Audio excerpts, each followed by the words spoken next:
La puissance est toujours le principal critère pour comparer les voitures entre elles et pour les droits de freinage, mais ces derniers temps cette échelle a perdu de son attrait, lui montrant une autre mesure pour choisir les voitures les plus rapides au monde. Les voitures familiales wagon produisent maintenant 603 chevaux et le VUS à 3 rangées peut être équipé de 710 chevaux. Année après année, les constructeurs continuent de s'améliorer avec des véhicules plus puissants.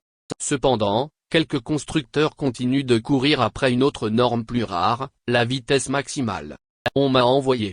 Les opérations à vitesse maximale réapparaissent, les constructeurs faisant des progrès en matière de mobilité et d'aérodynamisme.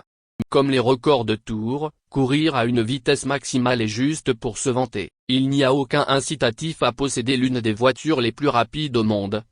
Si ce n'est de donner aux constructeurs d'automobiles la possibilité de dire qu'ils ont l'une des voitures les plus rapides au monde. Contrairement à d'autres nombres utilisés pour distinguer les véhicules les uns des autres, tels que 0 à 60 000 à l'heure, ou G-Force, un nouveau record de vitesse maximale est très difficile. En plus de s'assurer que la voiture a la bonne quantité d'énergie et circule efficacement dans l'air, trouver un assez long tronçon de route pour sortir la voiture de l'air est presque impossible. C'est pourquoi les records de vitesse maximale sont rarement battus, et les 6 voitures sur cette liste sont les plus rapides au monde.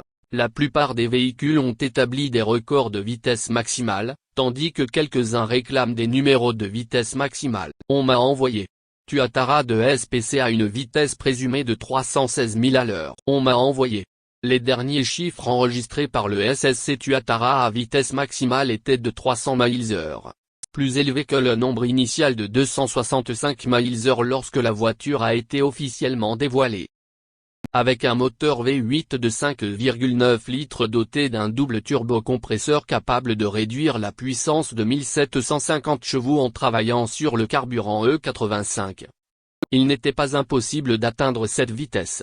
La supercar a atteint une vitesse maximale présumée de 331,15 000 à l'heure sur son chemin à une moyenne de 316,11 000 à l'heure sur 2 phases, battant facilement les records précédemment enregistrés par Koenigsegg et Bugatti. Malgré des doutes sur la vitesse présumée, Giroux Shelby, PDG de Tuatara, a déclaré que son entreprise tenterait de prouver la vitesse à nouveau, étant ainsi le véhicule légal le plus rapide sur la planète.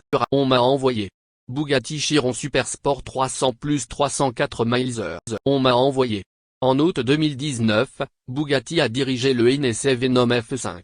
Non seulement cela, mais plus Chiron Supersport 300 est également devenu la première voiture à parcourir 300 miles à l'heure sur le ring. Le record final était de 304,773 000 à l'heure avec le pilote de course Andy Wallace au volant sur la piste d'essai Volkswagenera Le Sien en Allemagne.